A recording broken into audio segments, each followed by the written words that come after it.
There's a full serving of laughs on the menu at Duffy's Tavern tonight with Archie the Manager, played by Ed Gardner.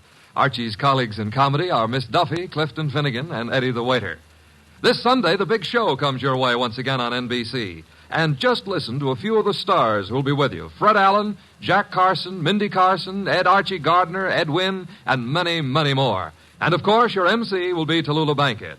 Listen Sunday for the big show.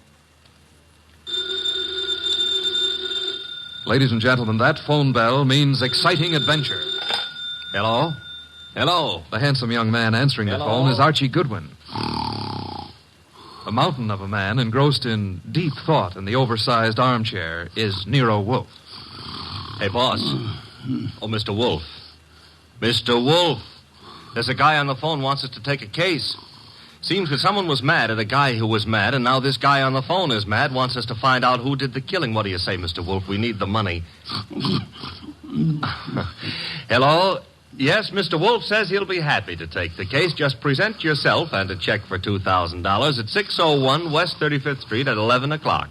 Mr. Wolfe can't wait till you get here. He's dying to go to work. Goodbye. Greatest detective in the world. The only trouble is, he is.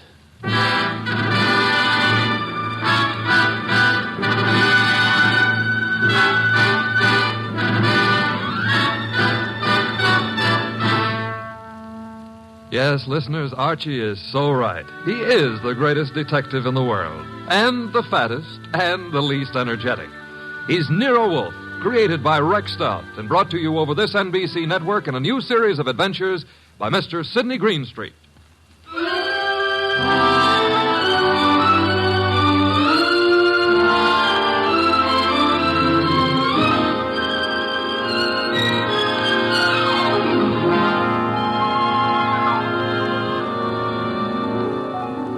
Tonight, it's The Case of the Beautiful Archer.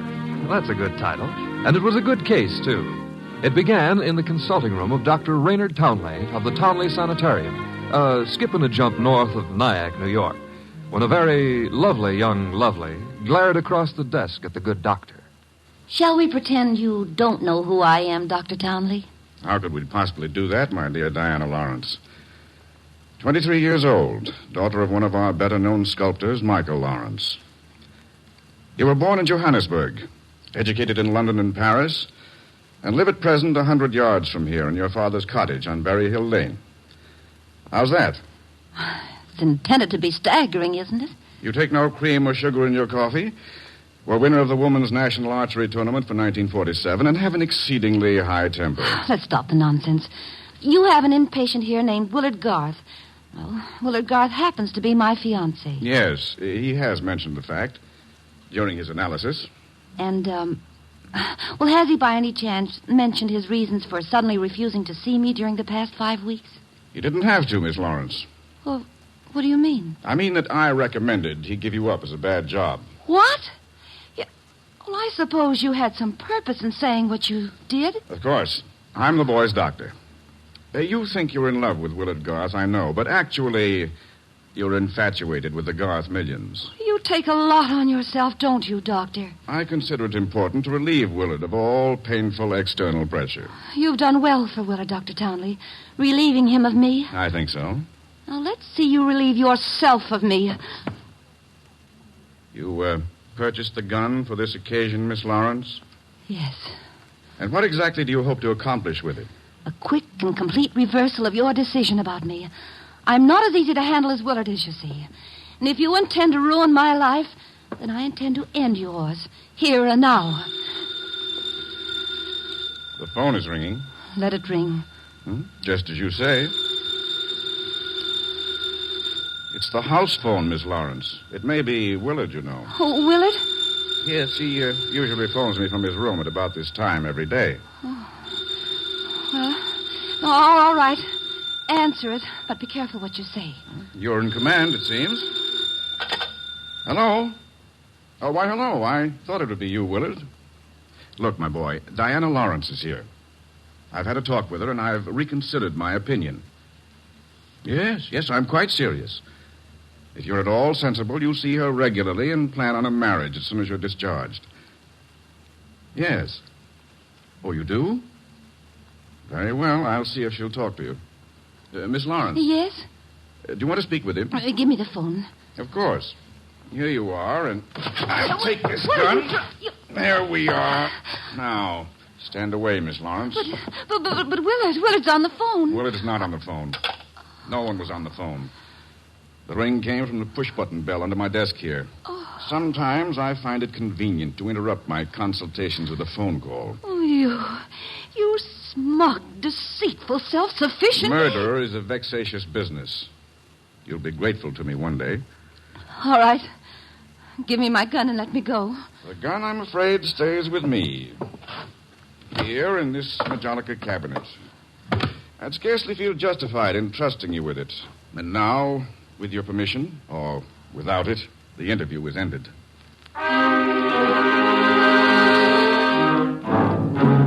Later that day, the phone in the Lawrence house on Berry Hill Lane began to jingle. And this time it was no phony.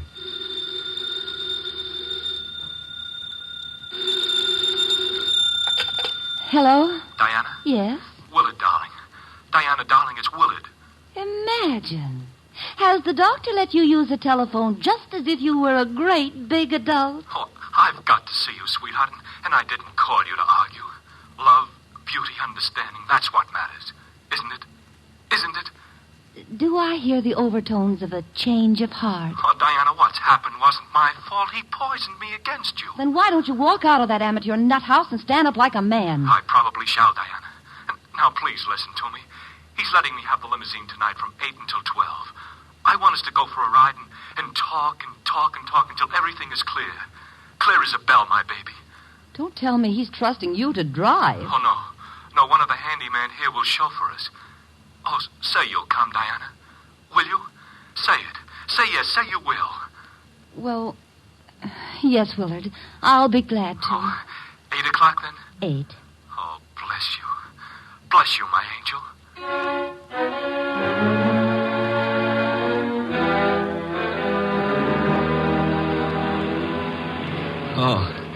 Oh, so that's it. You want my father's money. That's what you love, not me. Willard, the chauffeur will hear you. It's the way Townley says it is. He's right. He's right. Oh, why did I let you talk me into this? What a fool I was to have come at all. You're sick inside, Willard, so utterly, hopelessly sick. Oh, so now I'm hopelessly sick. Yes, you are. You're trying to confuse me. Take advantage of me. Wind me around your finger. Just because I love you too much. That's it. That's my illness. Of course, I see it now. You're the thing I must get rid of. You with your beautiful, beautiful face and your twisted values. You're at the bottom of all my agony. Willard! Willard! I'm saving myself. I'm saving myself. Once you're dead, the sickness is ended. I'll be safe. I'll be safe. I'll be safe. Willard.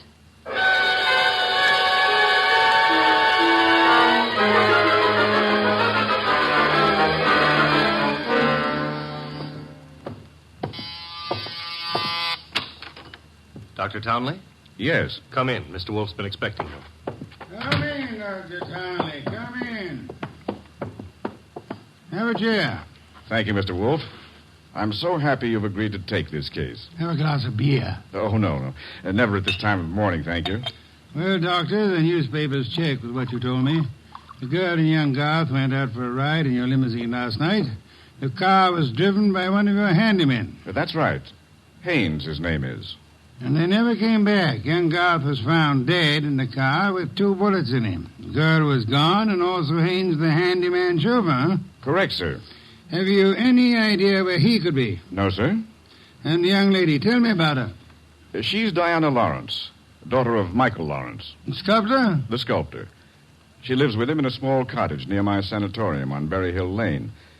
An extremely aggressive and self-centered female with more than a slight flair for violence. Your description might easily lead me to suspect her of this murder, sir. Well, I'm aware of that. And I don't think you'll be far off the mark.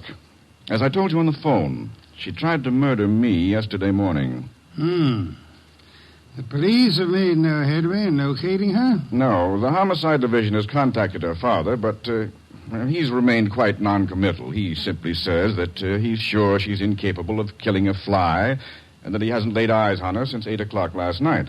Highly suspicious behavior. She was unquestionably in the car with young Garth when he was murdered. But she wasn't alone in the car with him. You're referring to Haynes? Yes, but he can't be found either, remember? It appears that he failed to list his address on his job application. But somehow, Mr. Wolfe, I'm quite sure he'll show up this afternoon. Somehow, Dr. Townley, if I were you, I wouldn't be quite so sure. We must begin by facing the initial problem of locating our suspects. Archie, Yes, sir. get out the car and drive up to the house on Berry Hill Lane. And then? There you will ask Mr. Michael Lawrence to be sensible enough to cooperate with us in finding his daughter. And if the answer is no? I recommend, Archie, that you flatly refuse to take it.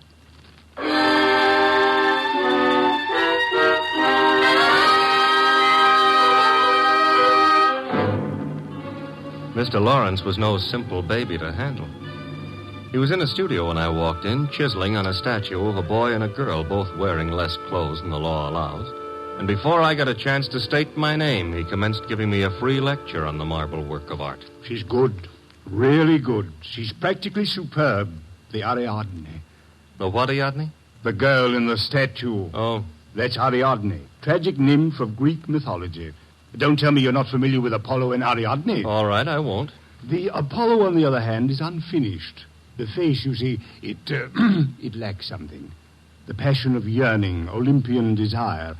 And yet, you know, the two figures have motion. Like your daughter? Eh? Your daughter, Diana, she's got motion also. As I hear it, she's been in motion ever since she murdered Willard Garth last night in the back end of a limousine. So you're another flatfoot. Not exactly. I'm paid in private by Nero Wolfe. Nero Wolfe? Yeah. You don't mean that a creditable man like Wolfe thinks Diana killed young Garth? Well, he'd like to talk over the possibility with her. How laughable. Look at that face. Is there anything of the murderess in a face like that? In a face like what? Oh, I'm sorry. Diana posed for the Ariadne, you see, and the likeness is exact. Do you think a girl of this type, classic, sensitive, civilized, could descend to the clumsy, brute level of murder? Well, it's a little hard to imagine. There. Even you agree with me. On the other hand... Shall we discuss the other hand over a cup of coffee? I'm quite exhausted. If you insist. I do.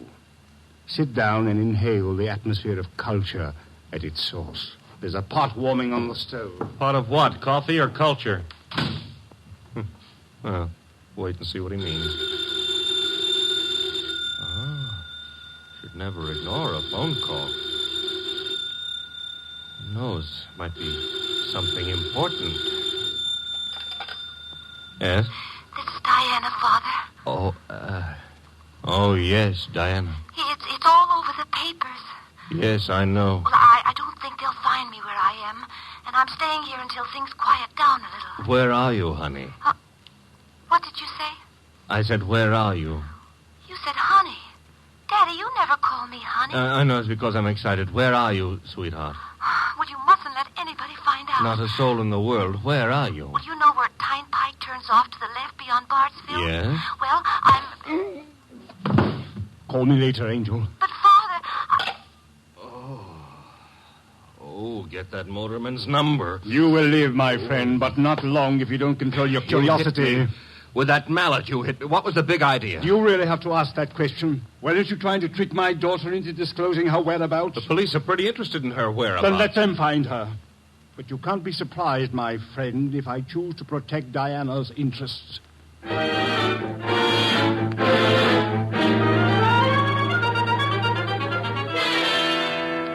So he's working on an Apollo and Ariadne, is he, Archie? Who cares about Apollo and Ariadne? The point is how he worked on my gourd. That, of course, was unfortunate, my boy, but...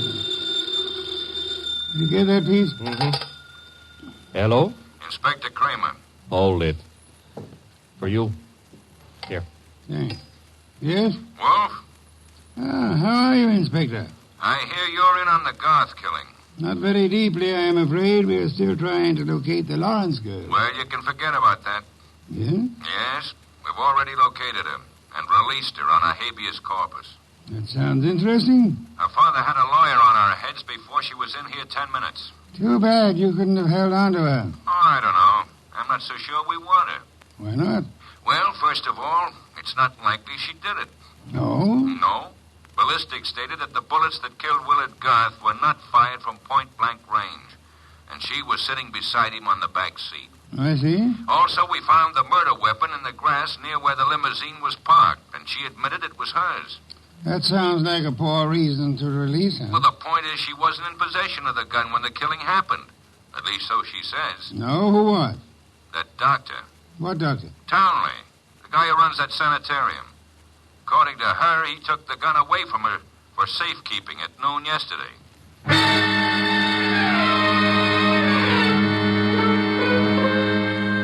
There was a little more talk between them, something about fresh cigar ashes that were found in the dashboard ashtray of the limousine. After that, the boss hung up and exerted himself enough to put a call through to the Townley Sanatorium. I'm afraid the doctor is very busy just now. So am I, and my business happens to be highly important. But I'll say you called, Mr. Wolfe, and I'll ask him to contact you just as soon as he has a free moment. Do you happen to have a free moment, miss? Why, well, yes, sir. Could you spend it by telling me if that handyman, Mr. Haynes, has been located? Why, yes, as a matter of fact, he has. One of the staff just found out where he lives, Mr. Wolfe. Well? He has a little cottage at 206 Dockside Road. That's out near Sheepshead Bay. Thank you. Archie. I'm going someplace, I suppose? You are? You're going to Sheepshead Bay.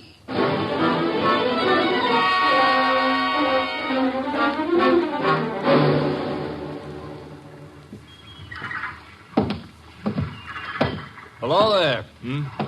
Looking for a guy I can't find. Oh? Yeah, his name is Haynes. Stopped at the cottage up there, but there's no one there. I saw you here on the wharf fishing, so I... What did you say his name is? Haynes. Haines. Oh, Haynes. Yeah, do you know him? Well, there's a fella named Hines used to fish out here. No, not Hines. Haynes. Couldn't be Huntingburg? No, it couldn't be. The name is Haynes. Hain... Haynes, give me a hand here, eh? Well, what do you know? Funny, huh? That guy seems to think my name is Haynes. Yeah, so do I. You do? Yes, I...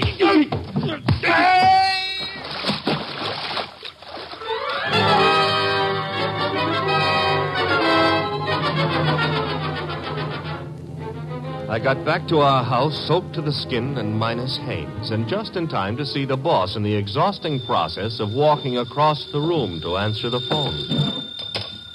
Hello? This is Dr. Townley. You called me. So I did. About the murder? More specifically, about the statement from Diana Lawrence that you removed a firearm from her possession yesterday morning. That's quite correct. It's here in my Majonica cabinet. Is it? Of course it is. I suggest you check. Just a moment. Mr. Wolfe, Yeah? I'd like to see you at once. The gun, I suppose, has vanished. What? How did you know? Because it is at ballistics, Doctor. It turned out to be the gun that killed Willard Garth. I see. Do you? Yes, and I understand everything now. It's all so crystal clear. Just how crystal clear? I'm quite certain, Mr. Wolfe, that I can put my finger on the killer. Then I think it would be well if you came here immediately. No, I'm afraid it's impossible, sir. There's an important operation scheduled, and I simply cannot leave. What do you suggest? Well, is it outside the realm of possibility that you come here? Is it, Mr. Wolfe? Hello, Mr. Wolfe? Mr. Wolfe?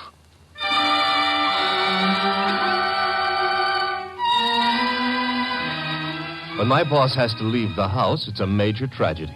Sometimes he rages, sometimes he curses the whole detective business, lock, stock, and barrel. And sometimes he keeps very quiet and grips the side of the car desperately and tries not to inhale any fresh air. This was one of the quiet times. Just go slowly, Archie, but get there as quickly as you can. Oh, you don't want a chauffeur, Mr. Wolfe. What you need is a magician. Keep your eye on the road and don't strain yourself to make superfluous witticisms. Why don't you try relaxing a little? I hear there hasn't been a man-eating tiger sighted on the Sawmill River Parkway in the last 500 years. Your liberty is out of order. Don't try to make light of a deplorable situation.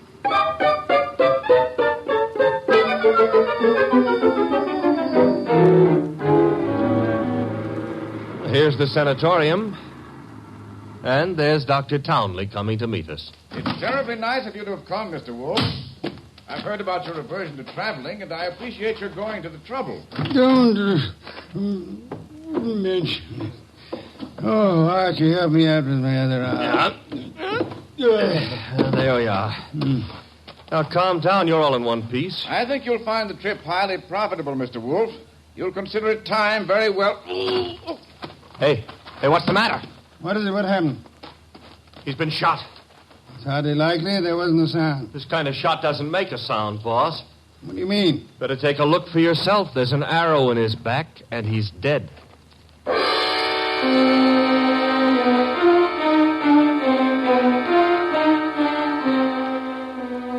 We remembered that Dr. Townley had said Diana Lawrence had won the Women's National Archery Tournament for 1947. The Lawrence house was visible through the trees 100 yards away, so we started for it and the sculptor's studio. There's no one around. So this is his latest effort, Apollo and Ariadne. Yeah. Done a little work on it since I was here. The Apollo's face is more finished and... Hey, boss. Yes? You know, somehow or other, Apollo looks a little familiar. I wouldn't be surprised, Archie. I think if you examine it closely... Mr. Wolfe. Our host. You remember me, don't you? I met you once at a dinner party at your house, the time they opened the new museum on 67th Street. Of course, Mr. Lawrence. And to what do I owe the honor? It's not much of an honor. Dr. Townley has been murdered. No. I am afraid Mr. Goodwin is being accurate. He's been murdered with a bow and arrow. And what does that mean to you, Mr. Lawrence? I'm sorry. I've been a fool. An awful fool. You can't blame yourself too much. If you'd cooperated with the police instead of looking out for your daughter's interest, the man would still be alive. But I assure you that... Where's the girl?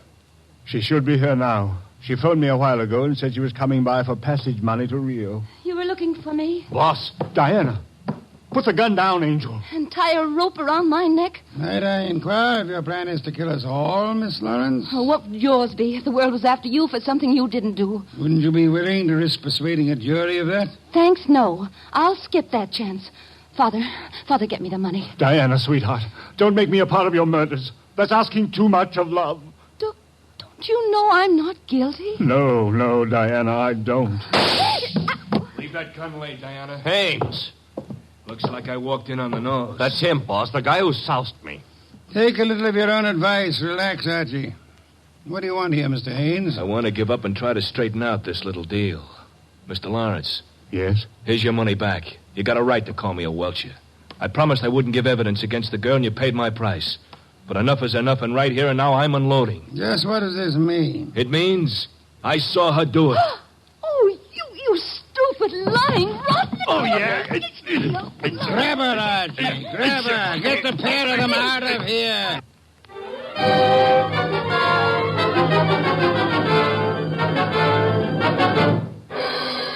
What can I say to myself now? What can I do? I'm sorry, Mr. Lawrence, but it's not necessary to eat your heart out. Many fathers before you have done their best and failed. But I had a special duty toward Diana. Special duty? Yes. Well, you see, you'll find it out sooner or later, so I'd best tell you now. I'm not a real father. I adopted her 9 years ago, and she was 14. I see. And I should never have done it. I realize now that I wasn't equal to the task. Well, all's not lost yet. They may not convict her, you know. Eh? I said they may not convict her. But how could they fail to convict her? She killed Garth, didn't she? Did she? She shot him. But the gun was in Townley's possession. She could easily have stolen that. She could have broken into his office later. It wasn't locked. What wasn't locked? The Majolica cabinet. I mean... I believe you mean what you said, Lawrence, the Majolica cabinet. Though for the life of me, I can't see how you could know whether it was locked or not, unless you had the experience of opening it. Could it be that you went looking for the gun yourself after Townley said he had confiscated it?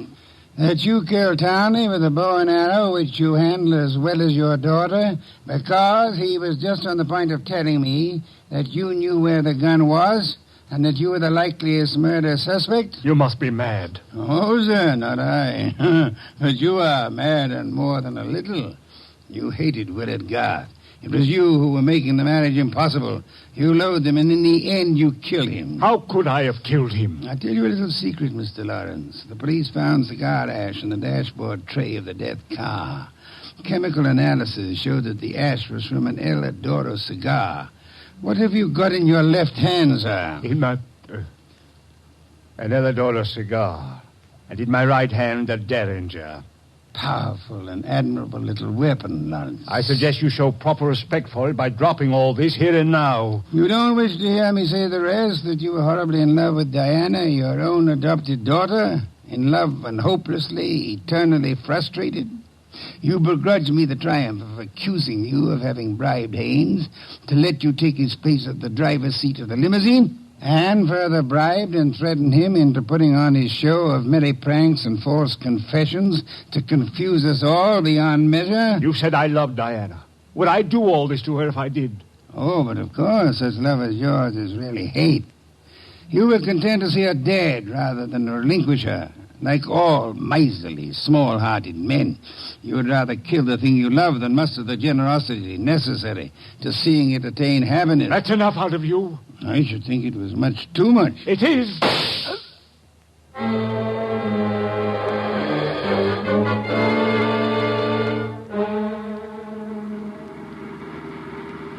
Archie, my boy, I'm grateful to you, both for coming back into the house when you did and for being such a good shot.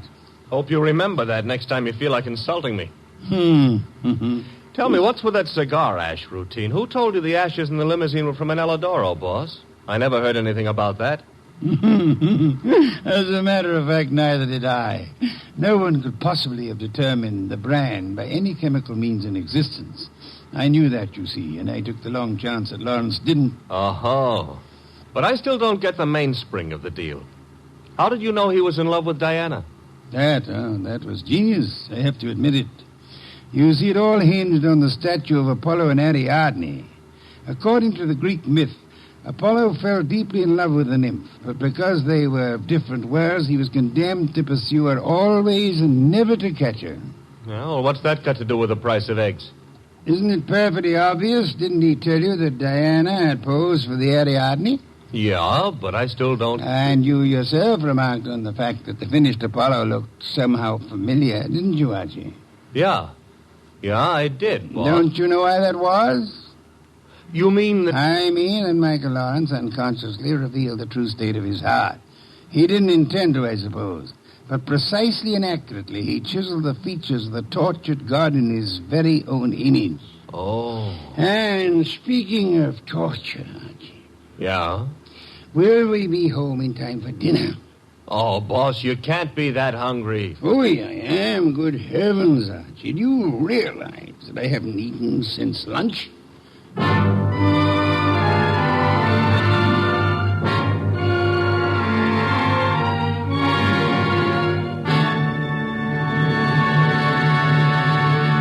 You have been listening to The New Adventures of Nero Wolfe, starring Sidney Greenstreet.